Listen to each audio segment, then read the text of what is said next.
again by Benning. Darnell Nurse left it in the corner, gets up center. Perry scores! Corey Perry! Ilya able to shake away from Solani. It's given away to Solani. Around in front. Score! Teemu Solani with the steal. Three of the fans want one. Score! Off the floor! On the board! Paul Kariya!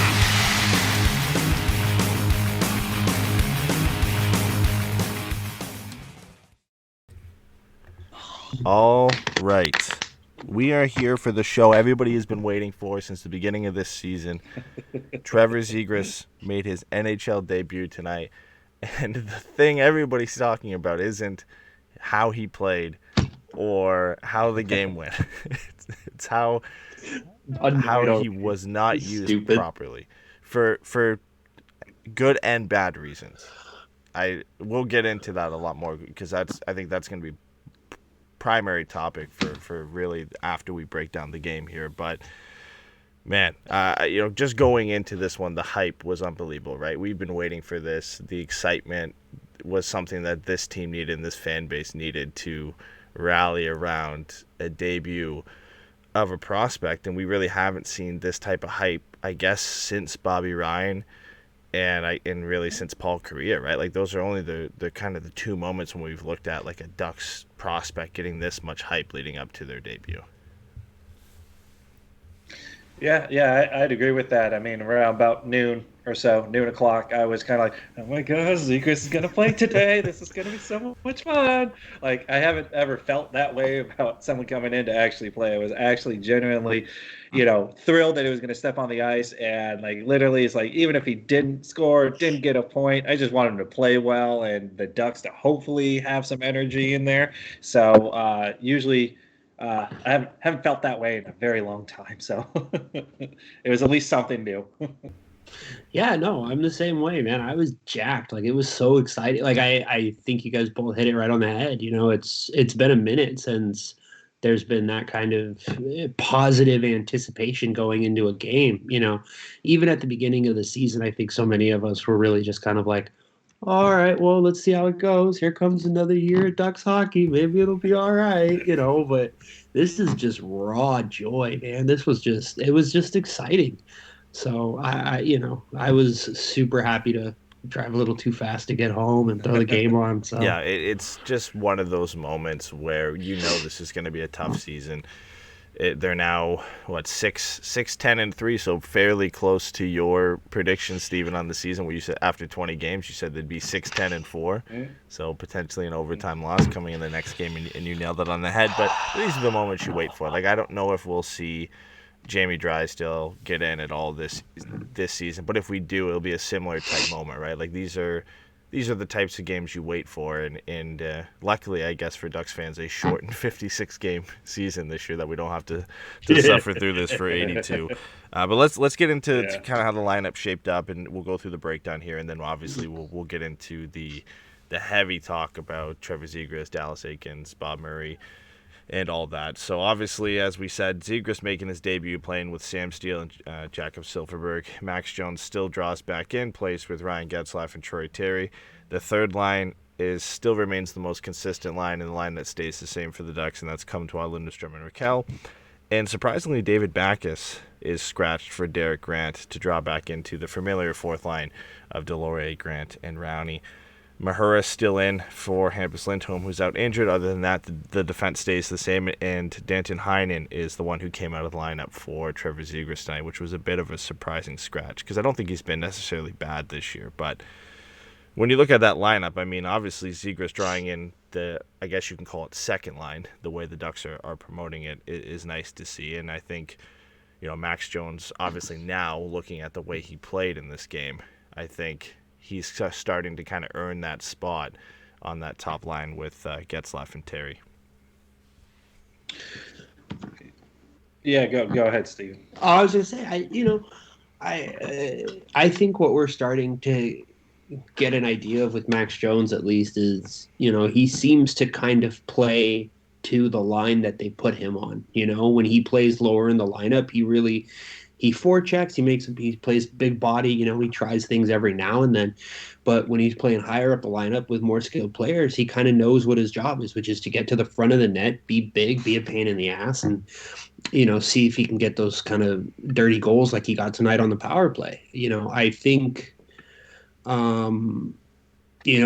we're seeing that he can be a solid complementary player, right? I don't think any of us think he's going to be, an all-star or anything like that, but he can be a very useful player, and his willingness to kind of change the way that he plays depending on who he plays with, I think is really cool. And I think it shows a lot of positivity going forward for the team. Yeah, I mean, knowing his role, and the Ducks don't have that many guys. Really, no one's even been really successful in that role of being that net front presence since like maybe Corey Perry was a pain in the ass in front of everybody with a little bit better hands around the net.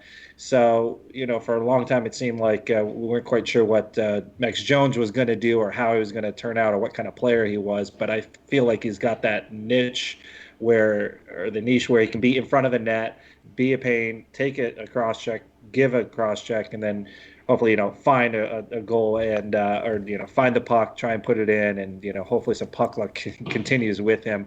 But I think that kind of complements a Getzlaf type line, because Getzlaf can maybe find somebody else open. At least Max Jones is creating a little bit of havoc. So I like him on that line. I kind of liked all the lineup, at least in this game, top to bottom, with maybe some guys in and out. I wasn't thrilled with the way Grant played today, but at least to start it, I thought that was a pretty good lineup. They'll never dismantle that fourth line, but when you look at the three key forwards that are out of the lineup, imagine dismantling Deslauriers, Grant, Rowney, and having Henry, Heinen, and Milano as another line. Like, just thinking about rolling lines and trying to generate offense. I get why they like that line. I get why they continue to go to that line, but I think we could all sit here and say Henry, Heinen, and Milano are all better players, and in some cases significantly better players than that fourth line. And not to say that Zegras is going to stick up for the entire year, but if he does, you don't really need that type of fourth line, I think, in the modern day NHL of what we have right now. And what's the benefit of scratching a Danton Heinen, and when Milano comes back, scratching a Milano or a Jones or a Terry to play these guys and just kind of keep the status quo? Because clearly the status quo isn't working right now. Let's be honest, it's not something the Ducks are ever going to do. But if you're trying to generate offense right now, why not just load up all four of your lines with the best offensive players you have? Yeah, no, I think, I think that you saying Henrique is interesting because it didn't even occur to me. To be honest, the thing that I had kind of been thinking of was moving Max Jones down to that fourth line and putting Milano up in one of the top three lines. If you're telling me you're running a fourth line out there of Heinen, Jones, and Backes, I think that puts the team in a much better position going forward. It allows a fourth line to play with a little bit of similar size and energy, while also giving guys with a little bit more offensive upside some time and some space. I don't think, it's kind of interesting because I think I've said the same thing about Heinen that I said about Jones tonight, which is that they're really good complementary third forwards. But I think both of them on a line with David Backes just makes a lot of sense as far as a modern fourth line. I think you're right that the real heavy fourth lines kind of seem to be going the way of the dodo bird, but I think there's just something about either the guys outside of the game or something like that where, they've just, for one reason or another, they've kind of cemented their place in the lineup. So, at that point, then it just becomes about what's the best way to maximize 9 spots. And I think, like Jay said, we're close to it. I don't think, there's a lot of quibbles as far as the 9 guys above the fourth line that are on the ice. I'd like to see Backes in there. I still like Nick Deslauriers in there because every now and again he seems to chip in a goal, and at least there's always an effort. There's something going on. Or he's either hitting something or he's trying to create a play. I think him with Backes, although slow and foot speed if you complement him with maybe a little bit quicker guy in Heinen or somebody else. But right now, Grant hasn't impressed me. Rowney is now injured, so we'll see where that goes. But he hasn't been all that extremely impressive either. So what worked last year on that fourth line is obviously not working this year. But if you've got a Backus or you've got a Henrique or you've got someone else you can maybe put on that fourth line that adds a little bit more skill but keep that toughness, I do like that as a fourth line. And I'm not willing to just say, just fire the whole thing and get rid of Deslauriers, because I think Deslauriers serves a really good purpose, more so than Grant or Rowney at this point. But it could definitely use. Yeah, I find it hard to believe that Nick Deslauriers is ever really going to be taken out of this lineup in a significant way. But for Derek Grant, who's been scratched already this season and a couple of times here, I don't think it's out of the question to say for the next game, he's out for Backus again, considering Backus scored in the last game that he played in, and obviously Rowney going out injured, that didn't look good, and he'll likely be out for a little bit here. I'd be surprised if he wasn't, so that opens up a spot on that fourth line for whoever wants to play. But let's get into the breakdown here, because we have plenty to talk about in the post-game section of the show. But Trevor Zegras' career got off to a nice start, a +1 on Jakob Silfverberg's goal. Didn't really do anything. It was all really Silfverberg's work, where he ends up batting the puck down, steals it, and fires it through the 5-hole on Darcy Kemper. Nice to see him get on the board. But it's funny when all the hype is around Zegras, Silfverberg kind of breaks a goal drought for himself, and all the talk is about how Zegras was a +1 on that play. So that's right. Yeah, 100% goals for. They even interviewed Silfverberg at the end. It's like, hey, nice, good goal. Now, what did you say to Zegras before he came on here? What did you tell him? It's like anything anyone didn't matter, because it was Zegras' show, at least for the first period and definitely that game. But it was a good effort, quick shot, and just beat Kemper. I don't think Arizona was really on their game in that first period. If you look at the shot total, but in that whole area. But at least you got to see an up close goal. So there's that. Yeah, I mean, I was sitting down watching it, and all of a sudden, he just kind of popped it down, poke checked it forward, and got on it and scored. And I just threw my hands up in the air. I was ecstatic, and I think in a lot of ways that was kind of,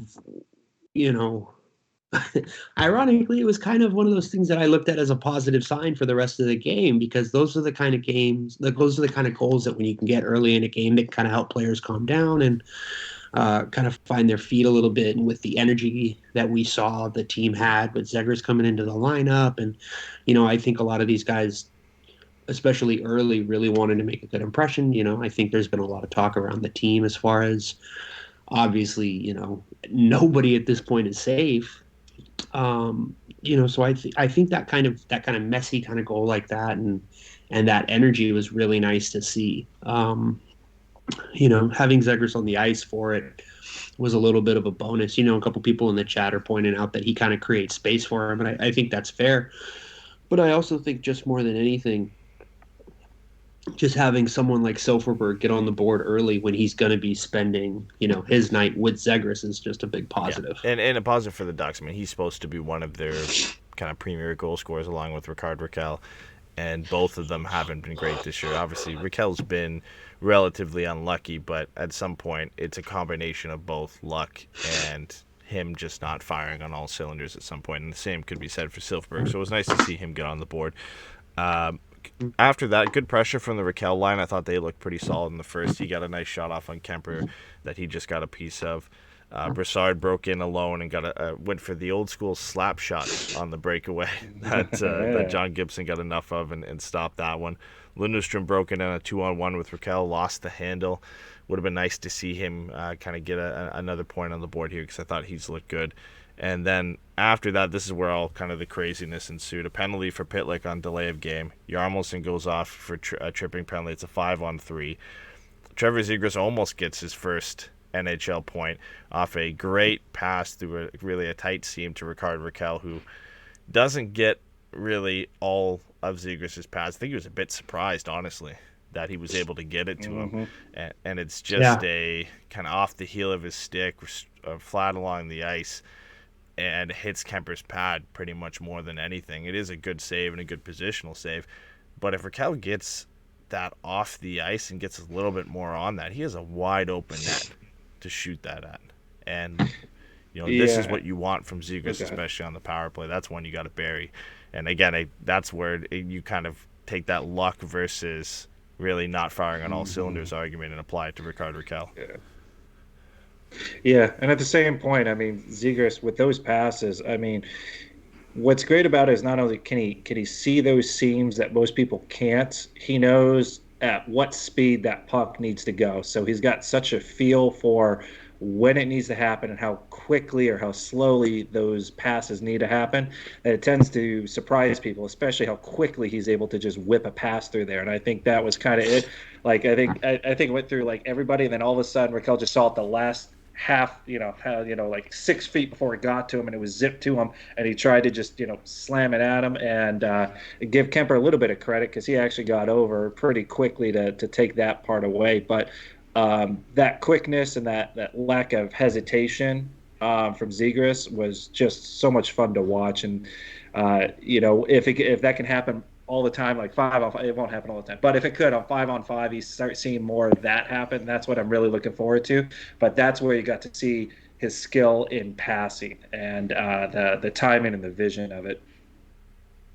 Yeah, no, I think that's exactly right. I think what that really does is shows his vision. And I think you hit on something that I hadn't quite clicked for me until right now, Jay, is the idea of, he was very quick to pass it back up to the top. You know what I mean? Like, he wasn't just feeding it.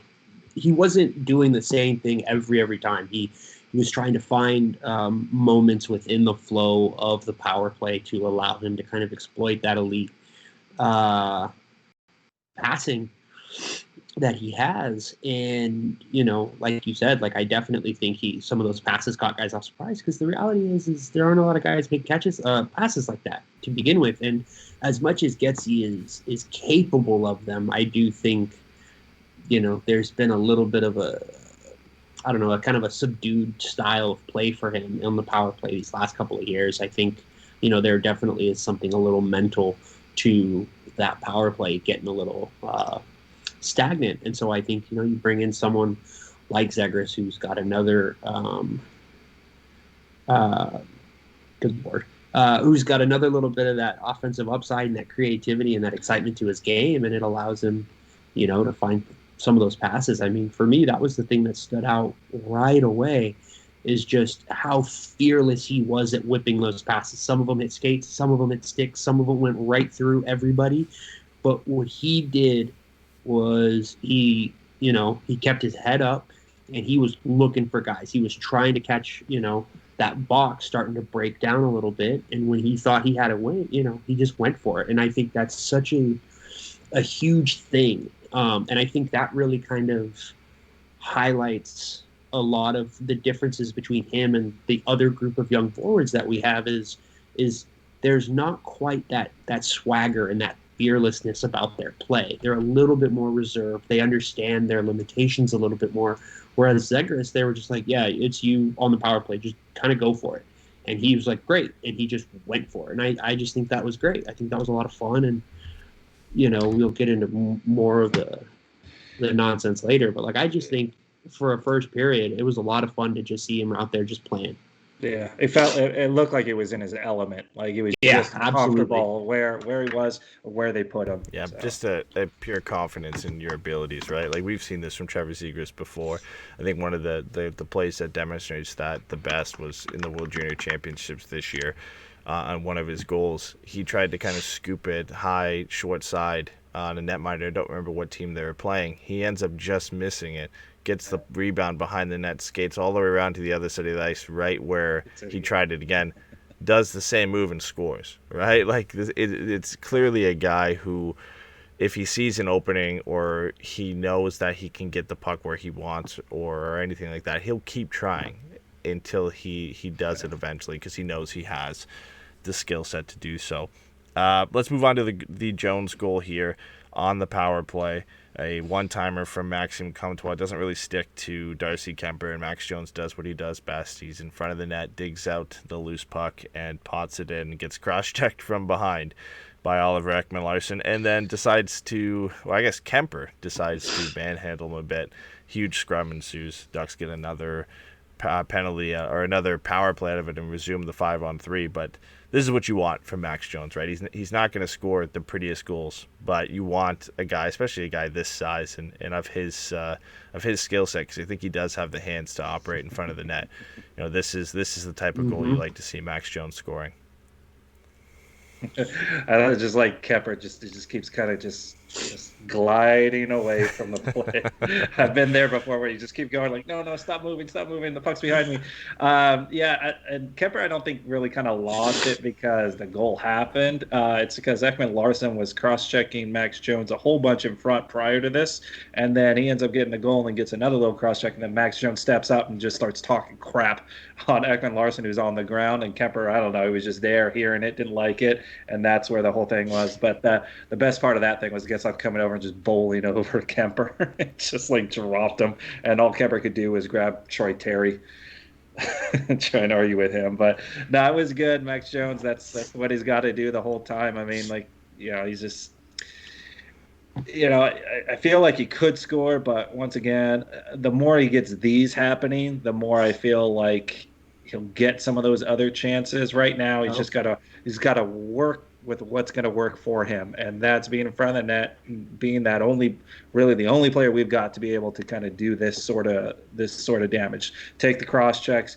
be in there, sniff around for rebounds, bury him when you get that chance. Yeah, no, exactly. And Dave said this in the chat. I think what you see there is you see a willingness from someone to take the physical punishment and show a presence of mind to not really respond in kind immediately. Like a lot of players catch a couple of those cross checks and just fine, they're going to turn around and they're going to start, giving it back. And what he did is he kind of waited, he kept finding his spots, and he just let him move himself he let Ekman Larsson take himself out of the play, and he was like, okay, great, free goal. And then he stood over him and, said a few choice words, which made me very happy, and then all hell broke loose. And, that's the stuff I love, man. Like, that's the stuff that makes me happy. And I think you're right. When you see Jones getting those kinds of opportunities, those are the kinds of things that is going to give him the confidence to be a little bit more aggressive, and maybe we start to see him finish some of those plays he makes every now and then. But more than that, the coaching staff is going to feel more comfortable about putting him out there. And I just think it has kind of a snowballing effect for him. Ed said it right. Like, I think he has really good hands in tight. You know what I mean? He doesn't seem to be uncomfortable holding the stick real close to him and the puck in his feet. And it's just about finding those pieces, right, and putting them together in a way that can create something a little bit better than the whole, or a little bit greater than the sum of the parts. And so, we've got little pieces here and there. It's going to be about the rest of it kind of clicking, but. That 5-on-3, they looked a little bit, more lively than we've seen them in a long time. So if nothing else, it's nice to see the power play not just be an exercise for the opposite team and penalty kill. I think a lot of that came through, it was, I think the question going into this game with Zegras, so we knew he was going to get power play time, or we assumed he'd get power play time, but it was where he was going to operate.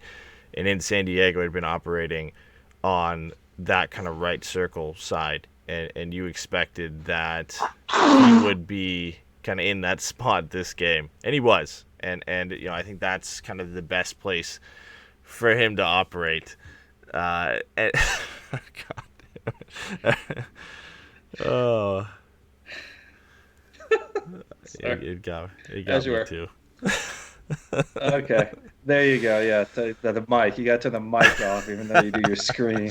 The absolute. We can still hear you flowing. The absolute dumbest person in the world. I watched the video cutout, and I was like, okay. Then I just hear the boom, like, oh my god, the Kleenex go. This is how I'm you glad get it wasn't benched me. in the second period. But back to Max Jones. I think that the key thing here is this guy loves to play this way. And the picture that Pat tweeted out after that play when Max Jones is sitting in the penalty box with Ryan Getzlaf and they're watching the replay just laughing. And yeah, you're up 2-0 at that point. You have a lot to laugh about. I'm sure they're not now after the outcome of the game. But he loves playing this way, right? Like, he just loves being a pest, loves, engaging physically, being that guy that everybody hates to play against, a Corey Perry type player, a Matthew Tkachuk type player, right? And Max Jones has played with both of them. Yeah. Played with Matthew Tkachuk in junior in London. He's played with Corey Perry when he first came up with the Ducks. Had a little bit of time to learn some things from both of them. And, this is the way you want him to play. If he's going to be on the power play, he needs to be a net front guy because I think he has the perfect skill set to do that. And you saw it in this game. And, whether that happens going forward, I think kind of that's the spot for him there. And, this is the Max Jones I like to see, right? Being, creating things when he has the puck on his stick and just being that pest and that guy that everybody hates to play against. But to kind of sum up the rest of the first year, Zegras had another good pass to Rickard Rakell, made a nice cut to the slot and a little dink over to Rakell, who just kind of screamed a wrist shot wide of the net. Kemper made a big save on Isaac Lundestrom, and then basically the first period ended with a couple fights. Jones fighting Hayden. Hayden came over really seeking a fight at that time to get the Coyotes back into it, and it was more of a wrestling match more than anything. And then Derek Grant, which is a bit surprising, ends up fighting Lawson Krause, who's about 230, 6'4", so a big size disadvantage. Yeah. But I thought he handled himself pretty well. And I guess if you're Derek Grant right now and the way you're playing and you've been in and out of the lineup, you got to do something to show the coaching staff that you got some passion, you want to stick around. So he ends up picking a fight with Lawson Krause that didn't go as bad as I thought it would. But the Ducks get out of the first period up 2-0 with a 15-6 shot advantage. You'd sit here and say probably one of their better first periods of the entire season. I would absolutely say that, given that shot total, and given the fact that they're up 2-0 and got a power play goal. He told me before the game, hey, this is how it's going to be after the first. I'll be like, all right, win. That's awesome. We'll take that. How can we lose this? And then play the second period.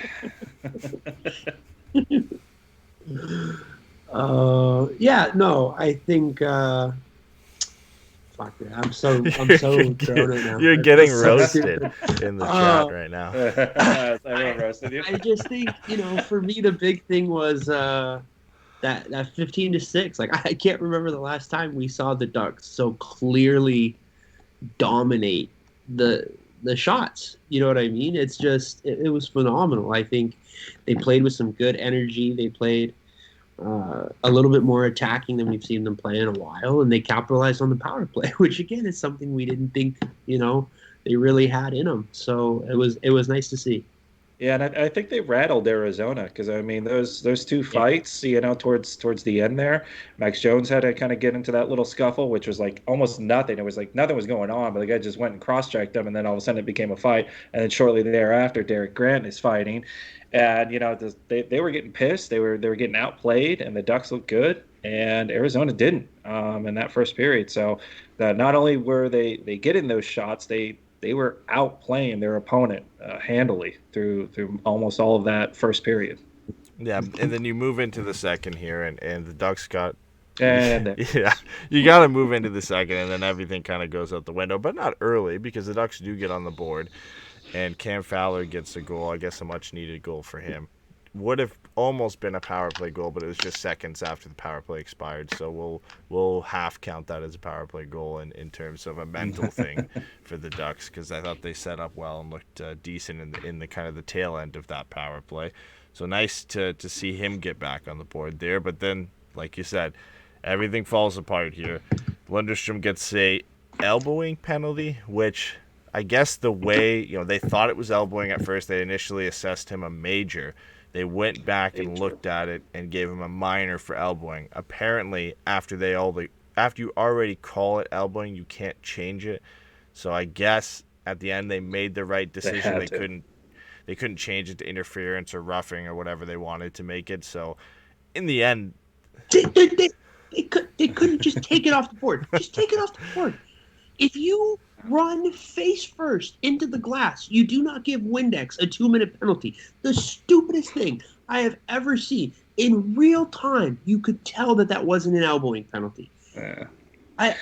They're so baffling. And I understand, let me just say, I understand that the refs are working within the rules that they have, and apparently you're not allowed to take the penalty all the way off the board. But if you can take goals off the board, why can't you just pull the penalty. Like, it's so stupid. Anyways, I'm annoyed. Yeah. I'm confused. Yeah, I didn't realize that they couldn't just take it off, because if you watch that, I mean, that's middle of the arm. I mean, it's not really near. The only possible way is that if you actually looked at one of the replays, the refs on the other side of where the cameras can barely kind of make out that it's here, and he's over here. So he's probably only seeing, like, he's not even seeing where the elbow is. He just sees the motion of Lundstrom kind of going like this, making that contact and the elbow coming up. So in his mind, it was a penalty. I think that happens a lot anyways. The one thing I will say is I'm glad they reviewed it and went from a 5 down to a 2.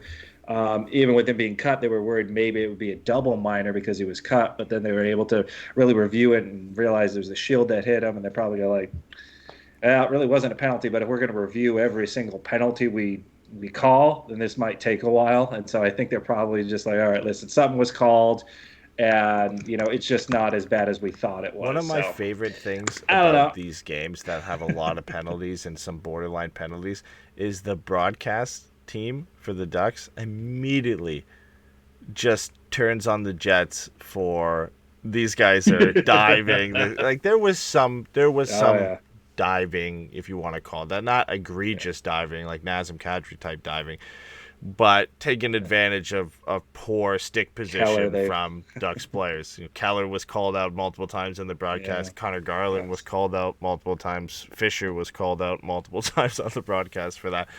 Oh boy, he went down easy. And there was the one where he got like high sticked, like right up here. Because wow, he went down real easy. And they get like, oh yeah, okay, yeah, that's an easy call. But they never. I watched Yanni Hockey high stick Clayton Keller, and it was a blatant high stick, like. And Keller goes down. Yeah, it's under the thighs. Right. Knock the helmet off. It's like, oh, he goes down easy, doesn't he, boys? It's just funny. They always key in on that. But I mean, in the end, that Lundstrom penalty doesn't end up hurting the Ducks. Gibson makes 2 major saves. First one, he kind of dives across, gets a little piece of, and then gets some help from the post. And then the second one was probably the best of the night. Phil Kessel, who's notoriously one of the better shooters in this league, maybe not so much nowadays, but he still has an accurate wrist shot on him, and John Gibson ends up making a nice glove save and pulls off... Get the hell out of here with your Canadian slander of our beautiful American boy. You leave the hot dog king alone. What the hell was that? He probably wishes he had that shot back, to be honest, even though it looked great from a goalie perspective. Gibby making that glove save, that was kind of shot in the glove. I mean, he didn't have to exactly reach top corner to grab it. He is the top of the glove, and he's just kind of making that motion. But, I mean, it's still a big stop because, that guy could put it anywhere. You have to hope you're taking up enough of the net, and he had to get over to take that away. So, good stop. I just wouldn't say save of the year candidate or anything. It looked good though. Nice little windmill. Pretty. And this is where things fell apart. Connor Garland gets a penalty for too many men. You think, Ducks are back in the power play. Things are going to start turning the right direction here. But no, Christian Dvorak breaks in on a breakaway. I think it's Jakob Silfverberg who caught him from behind.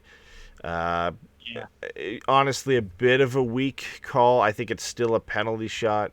I don't think it's the strongest of shouts for a penalty shot, but it ends up getting called, and Christian Dvorak walks in. Gibby goes for the old fake poke check pad stack move, which I don't think I've seen in about 20 years, and Christian Dvorak just walks around him and roofs the backhand.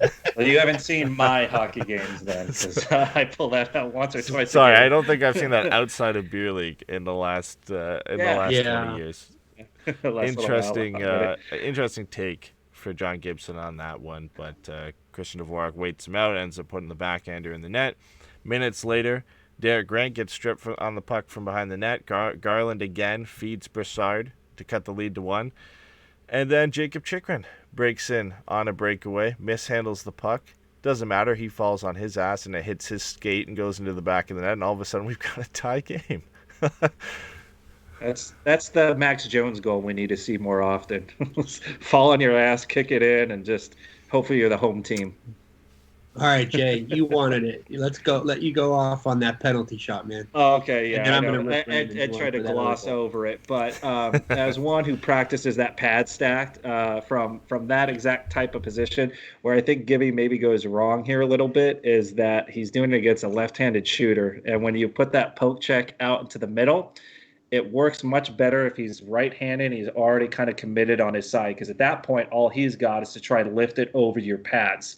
But when he's left-handed, he can still try and shoot it over your body, or he can do what he did here, is go to the backhand, and you better hope your legs are wiggling in the right spot when he shoots that. So I think this was kind of one of those things, and I'll get it every now and again. I won't pull that move out every single time, but if I feel it, like he's coming in at the right speed at the right time, it just kind of clicks and feels good to make that move if you know you can kind of squeeze him into one spot to shoot from. And unfortunately, on this one, he feels it, tries to make the move, but it's not against a left-handed shot. You're hoping he shoots right away. Otherwise, you just look ridiculous. And I've looked ridiculous doing it too. So that's about the only thing as far as that one goes. But I felt like that was – Gibby had done so well. It had so many really great stops. And then that one kind of just killed the momentum, because Arizona had been doing well, kind of pushing back up until that point. They took a penalty. We should have been on a power play, possibly putting in another power play goal, be up 4-0. And then it was just kind of an odd choice to make that particular save selection. And they ended up getting a shorthanded goal. And then it just seemed after that, things started going more Arizona's way, and we kind of just fell off like we usually do in the second period, it seems like nowadays. So, and I wasn't happy with that second goal. I think Derek Grant was god awful. Not only did he turn it over, then he just stands behind everybody and stares and kind of pokes his stick in there, see what's going on, and then it gets behind the net, thrown out to the front, and Derek Grant's still just standing there. Like there was no effort, no, I screwed up, I better get in there and right this ship real quick. I'm the one who screwed up. It's just like, okay, it's in. Yeah, no, I mean, every now and then you get to see somebody, for good or bad, do something that perfectly exemplifies why even the worst coach knows that that's the rule, right? Earlier in the season, we see Max Comtois go to the net, put his stick on the ground, or stick on the ice, and he gets a couple of goals early in the season that way. And that's why, you say that stuff. And tonight, it's the opposite, where Derek Grant just stops skating. Like, he just forgets to stop. Like, he just completely forgets to skate. And he just stands there. And not only does he stand there, but he is below his own goal line, and 3 feet to his left and 3 feet to his right are 2 defenders, which means now 3 of the Ducks are behind the goal line with the puck. Like, it's just, there's truly no way to properly explain how ridiculous it is that he just sat there with the puck on his stick. He could have tried to wheel it. He could have, made a little pass and skated out, try to create some separation. Like, there are so many different things that he could have done to prevent that goal, and all he did was just stand there and wait for somebody to come, take it from him. And it was really just, to me, it's the worst that you're going to see of Derek Grant right there. Like, that is exactly the kind of stuff that infuriates so many fans and lends so much credence to some of the issues that people have with him making the lineup as consistently. It's just hard to say that, even given that he's slower, older, does anybody think David Backes makes that mistake? You know what I mean? Like, he's just a smarter hockey player. And so, it's just one of those things that was really frustrating for me, I think, because especially with that, I believe was the tying goal, right? That would have been the 3-2 goal. At that point, there was 3-2. But it's a backbreaker. Because the penalty shot was 1, and then it was the Grant goal, and then it was the kick goal.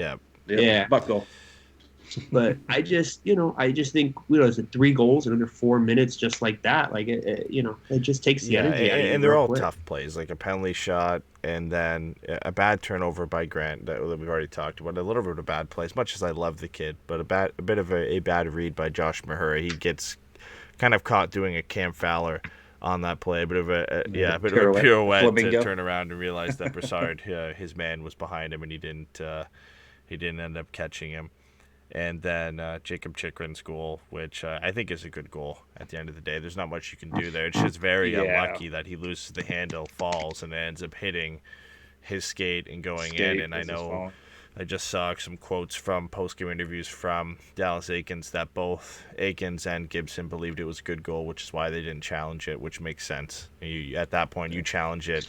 it doesn't get overturned. You then put yourself down a man. You go on shorthanded when they just tied the game. And you've just given up 3 goals. Not the best kind of time or option to challenge the play there.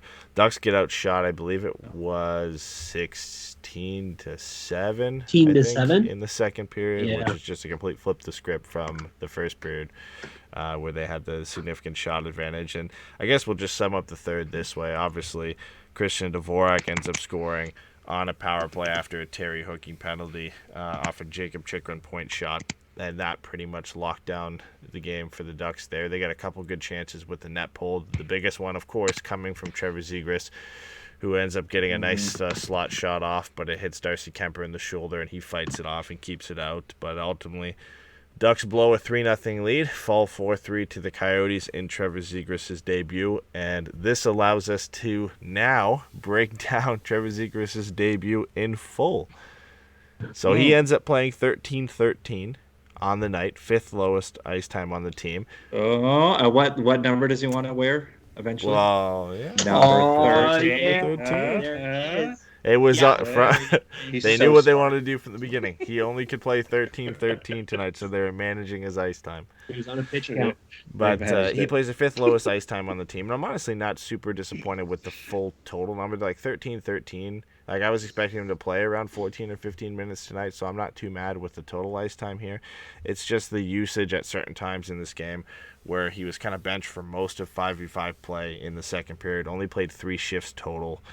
And the explanation we're hearing from Dallas Eakins after the game here is he was saying the disjointed nature of the second period took Trevor Zegras out of the flow of the game a little bit, which I don't agree with at all, and I think most Ducks fans don't agree with at all at this point. Yes, it was a wild second period, and yes, you want to protect this guy and shelter this guy, whatever, but don't say it's his fault and it took him out of the flow of the game. Just come out and say, hey, we took him out and we benched him or not benched him or we sat him or protected him because, it was a wild second period, a lot of penalties. They blew a lead. They didn't want to kind of expose him to that. At least say that. Don't say he got taken out of the flow of the game because it was a disjointed second period. Is that what he said with his words? He got his flow got out of the game? Yeah, I can't see the exact quotes here. I know somebody mentioned earlier in the pod here that Eakins said that their disjointed nature of the second period took him out of the flow of the game a bit. So I don't think he specifically said Zegras was taken out of the flow just because of how crazy the second period. They kind of just decided not to play. The Ducks as a team, and then, they were trying to do something, I don't know, shore up things defensively. I have no idea. I don't know what that means. Here's the thing. I don't think any part of that quote is inherently blaming Zegras, right? What he's saying is it was a really ugly, choppy second period, and what the thing that he wanted to do, it sounds like, is make sure that, and we know this because he said this even before it was confirmed. He said, look, if he plays, it's going to be on the power play. He's going to be on one of those units. We're not going to not put him in a place to succeed. And I think as of right now, and you can disagree with this if you want, but what they see is a young player with incredible offensive upside, and they want to get him in a game that's got a little bit of speed and flow to it. I think that's why his minutes were a little higher than maybe some of us would have expected after the first period. When you add in, the power play, I think it makes a bit more sense. But that second period just turns into a mud fight, and that's not really what they want him doing. The game gets a little bit more physical, gets a little bit chippier.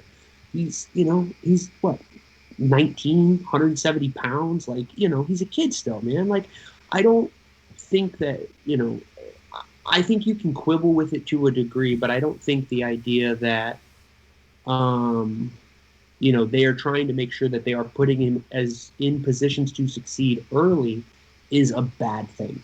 And, he doesn't really have the pro level experience to maybe be able to absorb the ups and downs of a choppy hockey game like that. I said this on Twitter tonight. If 4 or 5 games in a row it looks like that, then yeah, there's an issue with what Eakins is doing. But one game in, I just don't know that we need to be, parsing every little bit of it all the time. I just don't know that there is a reason to, extrapolate their belief about what this kid is from one game. I don't understand why you would bring the kid in to spark offense or be creative and only use him in power play opportunities, or majority just the power play only. I mean, this kid's gonna be creative. He's gonna have to play against these bigger guys, and he's gonna have to be in some of those rough games. Now, it just the utilization of just so much in the first, almost nothing in the second, and really sparsely in the third until the game was dying and they were desperate for a goal. That's when they throw him in there. It just didn't seem, I mean, that's a good way to get him out of a flow right there. It's just, so much in the first, almost nothing in the second, a little bit in the third, but a lot kind of right at the end. And it was just like, let him be creative. What do you have to lose at this point? He's already there. He's taken up a roster spot. Why limit him down to 13 minutes or even less than that? Just go at this point and see what you can do, because this is a team that we're, maybe trying to beat. And, I can understand if you're playing, your Colorados, your St. Louis, your Vegases, and you kind of get shut down and you might be stifled. But against this team, this is where you probably want to try and put him in a little bit more across the board, get him more time everywhere, and get him up to that 15-16 minute mark, especially if he's playing with Silverberg and you're double shifting Silverberg, and you're plugging in other people on that line. It's like, well, just plug him in, because if you need a goal, why not put your guy who's going to be in there who can at least create more offense, because no one that they would plug in there was going to do any better than he would have done. See, here's my concern about the disjointed flow comment by Dallas Eakins. By taking Trevor Zegras out of the lineup for the majority of 5-on-5 play in the second period, you are then line shuffling. We saw Nick Delorier get put on the second line. We saw, I think, Derek Grant. We saw a few guys kind of shuffle in and out of those lines. You then eliminate any consistency and normalcy to lineups and matching up against opposing teams' lineups and whatnot throughout that second period. You're almost contributing to having a disjointed period by shaking up the lines after a period where you dominated. We're up 2-0. We're up 3-0 earlier in the third. And it feels like a reactionary play to the Coyotes getting back in the game. Oh, God, we got to protect this kid. And, we're going to start shuffling lines. We're going to keep him on the bench and not put him in situations we don't think he can excel in to protect him, right? Like, there's a quote that just came out from Dallas Eakins that Felix Sicard tweeted out. He said, when we're late in the first period, even late in the second period, and there's D-zone faceoffs, I'm not going to put that young man in that situation. I'm going to do my best to protect him and set him up for success. That had zero to do with his play. It had everything to do with his experience, and everything with me trying to protect him and put him in spots that he could succeed, which I agree with. And honestly, you could see that in the first period from the Ducks as well. He played a majority of power play time. I don't think if they had as many power plays as they did, that he would have gotten the full 5 minutes that he played in the first. And I agree with that. Like, I understand protecting a young kid with zero NHL experience in his first game and not giving him defensive zone faceoffs and not putting him in situations where he can't succeed. But you can't also then say, oh, well, we didn't play him in the second because it was disjointed, and you're contributing to that disjointed play by messing up jumbling. I can't even jumbling up your lines. So right? Like, here's sorry, no, go ahead. I'm not trying to No, go ahead. Here's the thing that I think that is being just kind of blown by and I don't understand why. Like, again, I think some of what you're saying makes perfect sense, right? That you aren't necessarily allowing him to kind of find the flow of the game by pulling him out and sitting him a little bit. But based on what Dallas Eakins said, it's very clear. This is the highest profile prospect that this team has had since maybe John Gibson, but probably Bobby Ryan, if we're being honest about it. And what they want to do is make sure that they're not rushing this kid into a position where they're giving him too much to do too early. We know that they felt like Richie got rushed. We know that they felt like they rushed Fowler. I don't know what the harm is in his first game. This is the thing that I just think is being ignored. It's one game. It's his first time playing at the pro level. What they're trying to do is just build his confidence up as much as possible. That's why you put him on the power play. That's why, you're not necessarily giving him defensive zone starts. That's why when the team play as a whole starts to fall down, I understand the impulse to put him out there and allow him to be a playmaker and an impact player offensively. But I also think at the same time, like, no, man, I got 19 other dudes on this roster that need to get their shit together, and I'm not going to make this 19-year-old kid come in and save their ass because they decided to play sloppy hockey for the entire second period. I just think that's stupid. Well, then why even bring him up if you're going to shelter him or hide him away? So it is that, then just keep him down there. Let him build that confidence down the AHL like he was doing. But they did for 12 games, and they brought him up and they allowed him to, and he looked good tonight. Yeah. I imagine going into the next game, they're going to have a slightly different feeling. They're going to probably pull it off a little bit, take some of the training wheels off. I just think, I just don't think we need to overanalyze the I just feel like we're psychoanalyzing what it is to just pull a kid out and just be like, hey, this isn't your fault that these guys are assholes and they're terrible right now. Like, I just don't think that's the worst thing in the world. But that's literally our podcast. It's just overanalyzing and losing our mind over small shit. I think I think what the approach was going to the game is what I expected. That they're going to shelter him. They're not going to put him in defensive zone faceoffs because you want to set him up for success. I agree with that. I 100% get that. He's an offensive-minded player. We'll set him up for success, play him on the power play, put him in offensive zone draws, maybe a couple neutral zone draws, really no defensive zone situations, which is what they did for the first period. And I think what they did for most of the third, barring a couple situations. So I think they handled it properly for most of it. I think what makes this look worse is how they handled things in the second. Because if he has a second period like he does in the first or third and plays a couple more minutes, then he finishes the night on 15 or 16 minutes, probably over 10 minutes at 5-on-5, and we're probably not having this conversation. Because I think his minutes were handled perfectly in the first. I remember putting a tweet out there saying, applaud Dallas Eakins for how he's handled the situation tonight. Zegras isn't playing defensive zone draws. He got a lot of power play time and played, a few minutes, I think just over 2 minutes at 5-on-5, which is what I would like. And in the third period, I think they put him out there in a situation which is technically 5-on-5, but not really, when the net was pulled for John Gibson. He was out there for most of the final couple minutes of the game and had a good scoring chance. And that's the situations, especially early in his career and in the first couple games, that you want to put him in. So for me, it does come down to that second period, and that's the issue for me.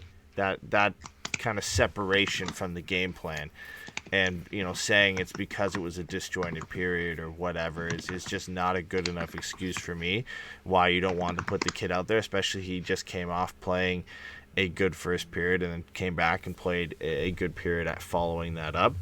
Like you said, Steven, if that becomes a trend over the next couple of games here, I think it can be a bit more of a worry. And there are definitely people out here who are latching on to this and blowing it out of proportion for good reason, because there's a lot of hype surrounding Trevor Zegras. But there is some good things in the way the Ducks handled his ice time tonight, and there's some bad things. And I think for the coaching staff, it's just admitting that, which they won't, but admitting that the way they handled his play and his ice time in the second period was probably not the right way to go about it, and they're being a little bit overprotective there, I think.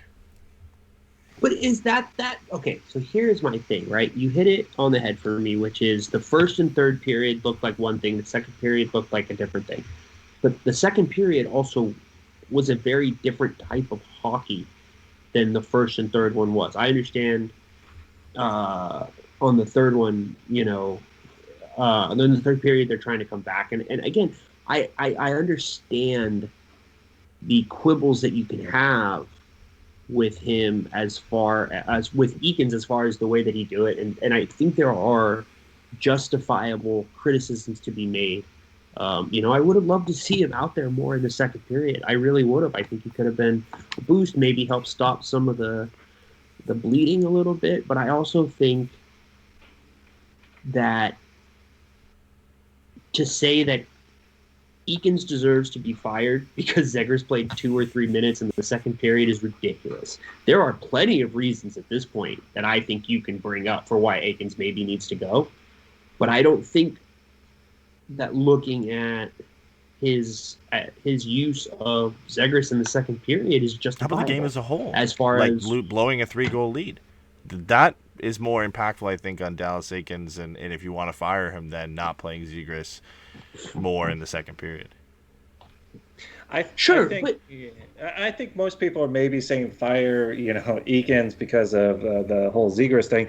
Is I think that they're like, we needed to do something. Something needed to change, and we had something that could be, a game changer in Zegras, and then we don't use him the second, and the second's where everything goes to crap, and then it's like, all right, we're right back to where we are. I feel like that's Ducks fans. It's like, well, we had some hype. We had a great first period. We stopped playing Zegras. We also gave up 3 goals, and we end up losing the game. It's the same old story. Somehow, it doesn't work out. So whatever we were happy about is already washed away, and they're going to start looking for reasons because they can't really blame Zegras. They can't really, it doesn't make sense to still blame Eakins other than just that the team, once again, underperforming, and whether you want to put most of that on the coach or if you want to put more of that on the players. I'm more inept to put it on the players because I think they had a lot of mental lapses that led to most of those goals. But I feel anyone who's kind of saying that is just at their wits' end. They don't know what else to do, and they're just like, listen, we had something good going. What the hell happened? Well, Zegras didn't play all that much. He was playing more in the first. We were doing well. That must be the problem. Who's not playing him? The coach is. That's the guy I'm going to blame right now. But that could be more emotional, and that could be more of just, this was supposed to be, it was started off so great, everything was going our way, and now everything just went to crap again. So I feel it's more emotional frustration from a fan base versus, like literally critiquing, hey, you paid him 41 seconds less than I would have approved. I think of. that's the majority of where people are coming from is it's just that association there. Okay, well, he didn't play, so who didn't play him? Okay, it's Dallas Eakins. Okay, it's him. And then I think beyond that, there's a lot of hate for Bob Murray, which is warranted. Maybe not in this specific situation, but he seems to be the next guy that gets it. For me, it's not even, that association. It's just there's some specific decisions by Dallas Eakins in this game that made no sense to me. There was times where the Ducks had an offensive zone draw, and Steele and Silfverberg were out there with Nick Deslauriers instead of Trevor Zegras. That's not protecting the kid at that point. You are saying you want to put him in those situations, but you didn't. You decided to keep on the bench because the second period was disjointed or whatever. And I agree, it was a wild second period, and maybe you didn't want to play him as much as the first or third, but limiting him to 3 shifts and 2 minutes of ice time, or 2.5 minutes of ice time, I don't think was the best way to go about it. And I think, if you're going to play the fourth line with Grant, Rowney, and Deslauriers more than you're going to play Trevor Zegras in that second period, that's saying something. Because if you're trying to not let a game get out of hand or get back into it and get a goal back after, they make it 3-1 or 3-2, I think that's when you want an offensive player like Trevor Zegras playing at 5-on-5. And that's where more of the frustration comes from me. Not that he didn't play enough. It's that there were situations I think they could have benefited, and he could have benefited from playing in, that they opted to go for different options in the lineup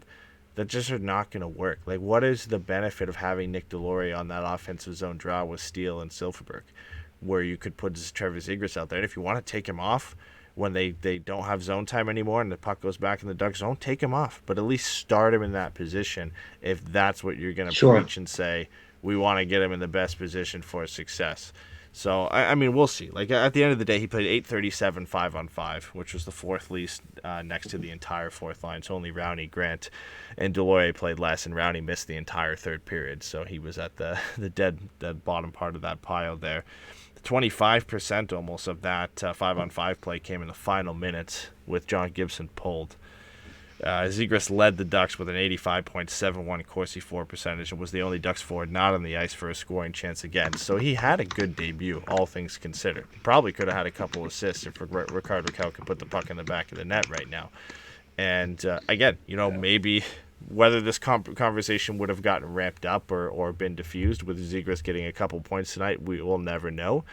But, when you look at it as a whole and take out some of the kind of highlighting factors we're talking about here, this was as close to a good pointless debut that I think Trevor Zegras could have, because we saw flashes of what makes him the player we think he's going to be. Yeah. Yeah, for sure. Like I said, I mean, it wasn't a bad debut. I mean, you can't score goals all the time. You can't be the guy who's setting everyone up on your first game out. It was fun to watch him, especially on that power play. Like I said, he didn't look rattled at any point in that game. Even if he was chasing down players or he was trying to do a breakout in his own zone, he didn't seem like he was nervous or was afraid to make a mistake. And that's all you can kind of hope for, as kind of a baseline. If that's his baseline, then we're in good shape. We just hate to see someone go out there and be shaky and not confident. It doesn't look like he lacks any of that stuff. So that's good moving forward. He's obviously going to get that power play time, which is only going to help that confidence and hopefully help that power play. So it's a good debut. I'm looking for him to have more time, a little bit more trust from the coaching staff to give him that more of that time, and it's about the only highlight we're going to have this season is what that kid's going to do.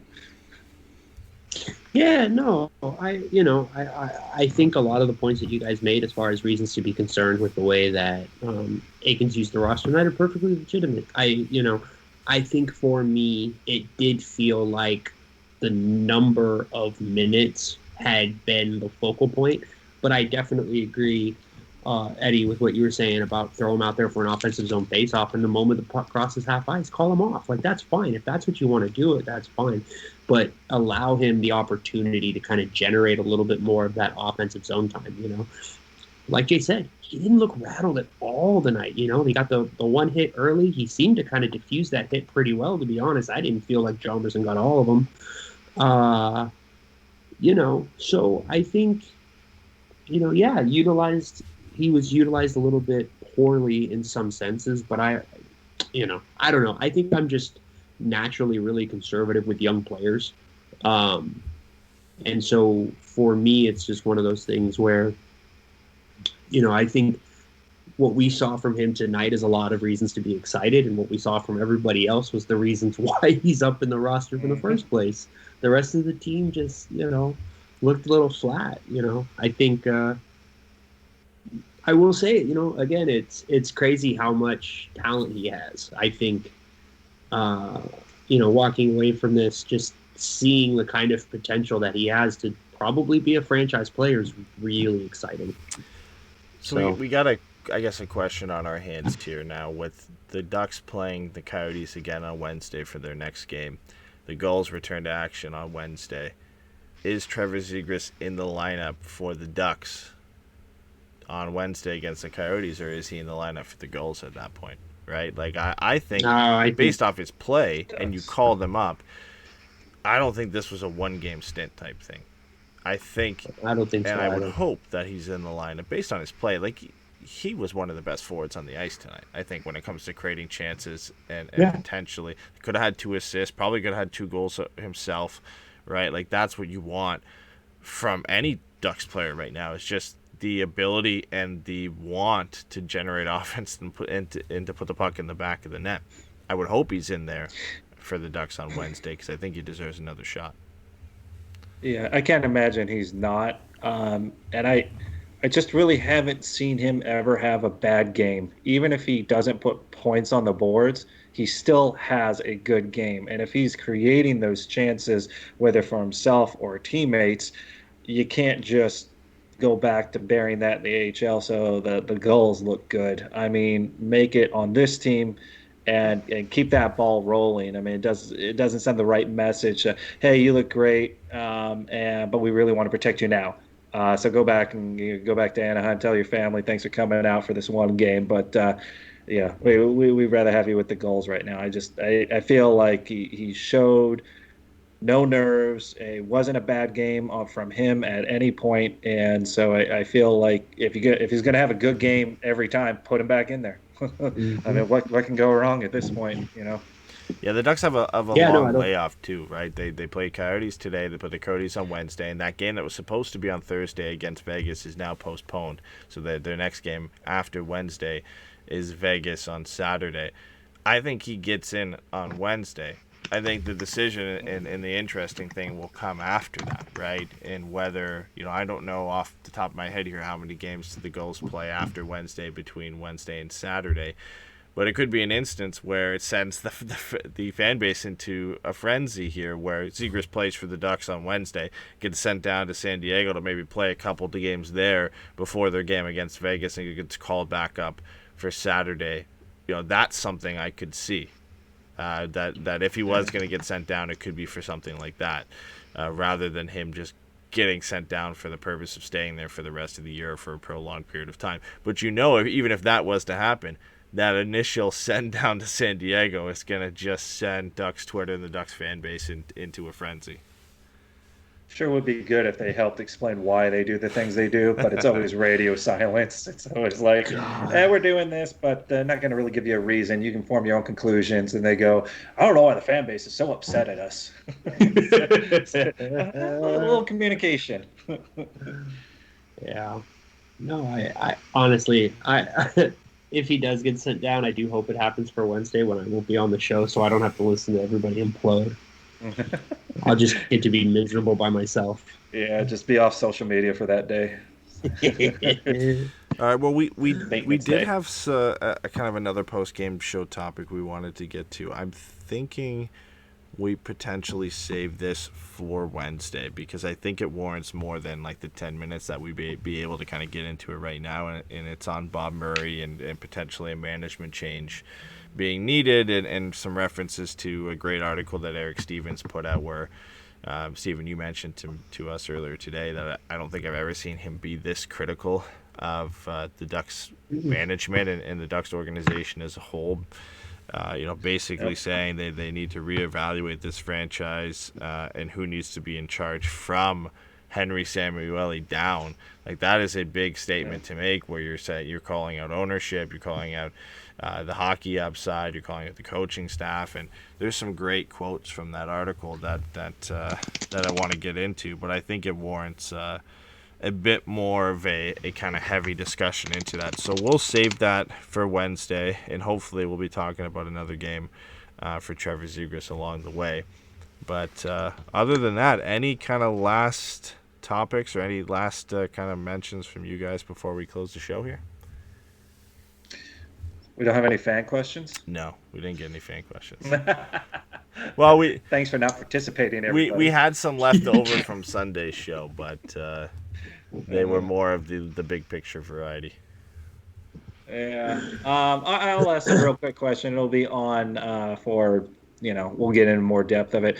But what are your guys' opinion? Do you think Bob Murray finishes out the season? Because I would have said yes 100% no matter what happens this season.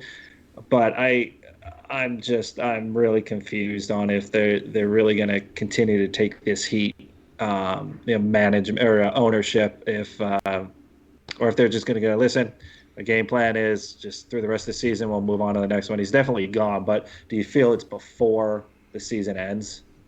I think he's still here.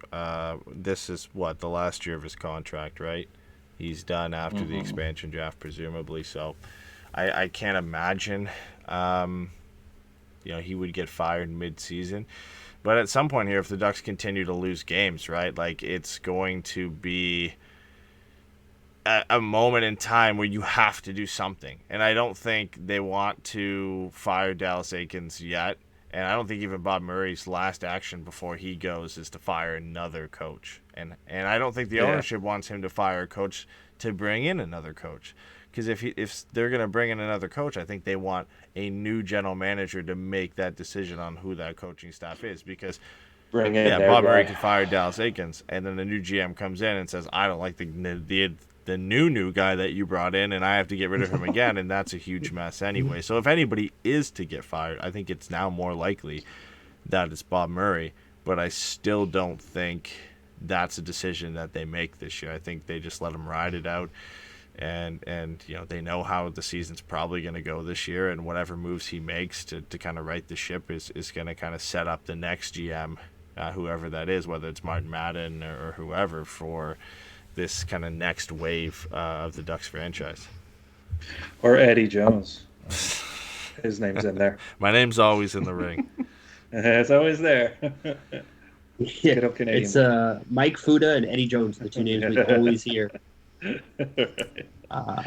Yeah, I mean, I think I agree with a lot of what Ed said. If they're strongly considering a management change, I think they need to do it as soon as possible. I don't think it does anybody any good to not try to get someone in as soon as possible. I can understand that teams might be a little reticent to allow guys to talk, and maybe you can't bring in someone that you want. So if that's the situation and they really do want to conduct a proper full-scale search for the next GM, then I don't necessarily mind them waiting until the season is over. But I think it is pretty crucial that they get a new face in before the expansion draft. Because that's, especially with it sounding like the the entry draft is going to get pushed to next season. I think it becomes even more critical to give a new GM that opportunity to make some stuff happen.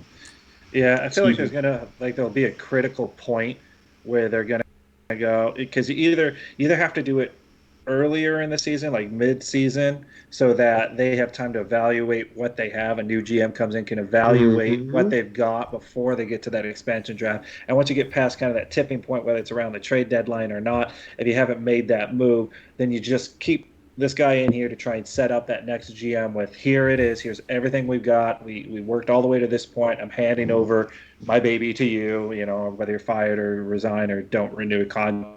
I also think it matters too if they try and promote from within. So if they do a general manager that's familiar with what's going on, then they don't necessarily need to move Bob Murray out right away, because they're probably going to be working in collaboration moving forward. Since Bob Murray knows his time here is pretty done, he's probably going to try and set up who he's been working with, the assistant GM or what have you. And even like an in-season kind of GM change really doesn't change anything. A lot of people brought that up in our chat. Like, it doesn't do much in terms of the outlook for this team for the rest of the season. Like, it's just changing a figurehead behind the scenes and setting you up in the future for a different direction. But as of making changes this year and changing the outlook of the team for this season, it doesn't do anything, right? Like, coaching makes a lot of fans happy.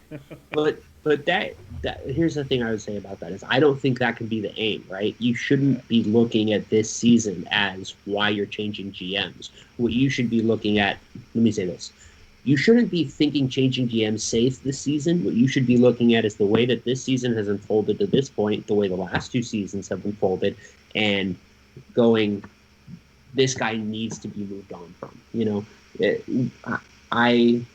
I've said it a bunch. I really do think that Bob Murray will be remembered fondly as we get a little bit farther away from this, for the level of sustained success that the team had under his leadership after Brian Burke left. But I think the thing that matters is, the sooner you bring somebody in, the sooner you allow them to start to get a feel, right? What you don't want to do is give them a short runway and then demand that they fix it. They get the plane off the ground before the next year starts. I think the sooner you can bring somebody in is always better. And whether that's promoting Martin Madden, or bringing in somebody out, like Eric Tulsky or someone like that, then I just think the sooner you can get that done, the better. But if it's either promote from within exclusively or wait till the season is over to do a full search, then I'm fine waiting. That's where I kind of tend to think the direction they go is I don't think the ownership has kind of the backbone to fire Bob Murray in the middle of the season after all he's done for this organization. And honestly, like, I'm not as worried about him going into this expansion draft and messing it up.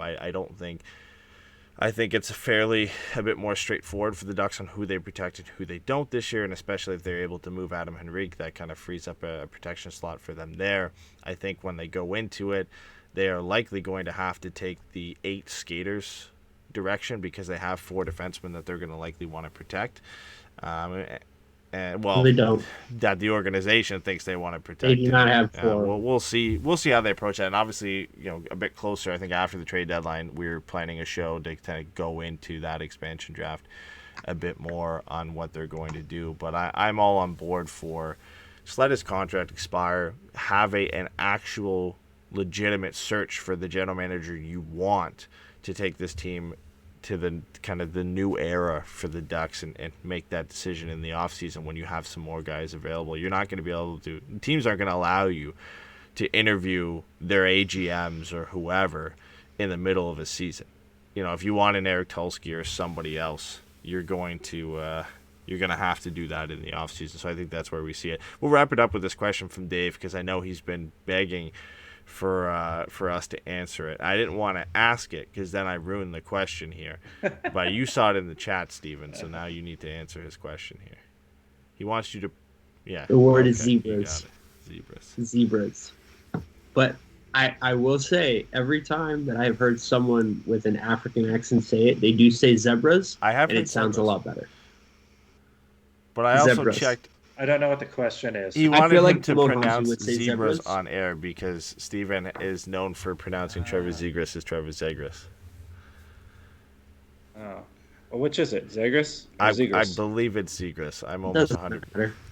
Either way, it doesn't matter. It's like Drysdale and Drysdale. It's Drysdale, but some people say Drysdale. Well, you guys interviewed him, right? Zegras, Eakins. I'm just gonna say it every way, all the time. Oh, you mean when we interviewed him? Yeah, we called him Trevor Yeah, Zegras. well, yeah, what'd he say? We didn't ask him that specific question, but we prefaced the interview. See, you're not asking the hard. Well, when we introduced him, we said it's Trevor Zegras, and he didn't correct us. So I'm going to stick with that. He's too Yeah, nice, I'm surprised that's a why. bunch of 18-year-old kids did. An 18-year-old kid did yell at you two guys. Yeah. Well, I Very mean, tough. that's a Very great tough. question from David. I'm not sure how you pronounce his name. Jeez. I think it's Dave. David, like Navidad, like David. All right. We'll wrap the show there. We'll be back on Wednesday. It might be close to the same crew here. I don't think Pat's gonna be in on Wednesday, so it might be me and you, Jay. Depends on how that goes. But we'll let you guys know on who's gonna be on the show for that one. Obviously, as always, it'll be one of the four of us. So you can expect or two of the four of us to be on the show. Hopefully we're talking about hopefully we're not talking about why Trevor Zegras wasn't used more. We're talking about something a bit more positive, like a first NHL goal or at least him New GM. GM or something like that. So we'll be back after that game. Thanks everybody for showing out. I think this is one of our kind of highest listenership live shows of the season, which understandably we kind of expected with Trevor Zegras' debut, and everybody who came out for the chat today. It was great to see some new people in here and obviously a lot of the regulars, so we appreciate you guys coming out. And we'll catch you guys on Wednesday night after the